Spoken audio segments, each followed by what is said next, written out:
Proseguiamo in questo ultimo casting qui a Miss Topolini. Sono Mister Rocco, vi presento la numero 92. Anticipo io già il numero, nome e cognome. Carolina Pezzicari. Oh, Carolina, che bel nome che hai. Carolina, un bel nome, una bella ragazza, molto in forma. Quanti anni hai? 19. 19 anni, sei davvero molto giovane. Segno zodiacale? Gemelli. Gemelli, che tipo è il gemelli? Raccontati un po'.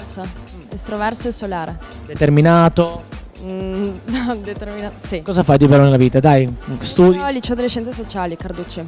Psicologia. Ho capito, quindi bene, ti piacerebbe proseguire la carriera degli studi? Sì, non lo so. Lei è molto bella, devo dire la verità, prima gli ho chiesto se era umana, perché sembra proprio una bambola di quelle, no? Con le batterie dietro, è davvero molto carina. Senti, raccontati un po', dai, cosa fai di bella vita? Se hai un sogno da realizzare o un hobby che ti piace frequentare? Cosa che mi piacerebbe fare nella vita? Viaggiare. Viaggiare molto e... hobby, non so, mi piace fare tutto, dagli sport, leggere... Mi piace fare È una domanda un po' impegnativa, però non so, l'ultimo libro letto che ti è piaciuto? Herman S. e Siddhartha.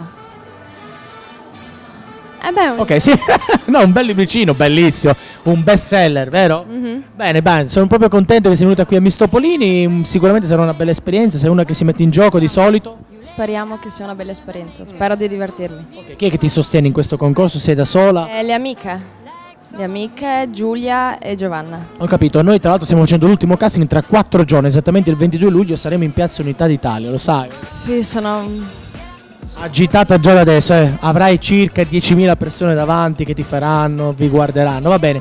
Quella è la telecamera di Miss Topolini, fatti conoscere dal grande pubblico, salute e di quello che vuoi. Niente, saluto tutti i miei amici e chi mi sosterrà in questa gara. In bocca al lupo. Crepi.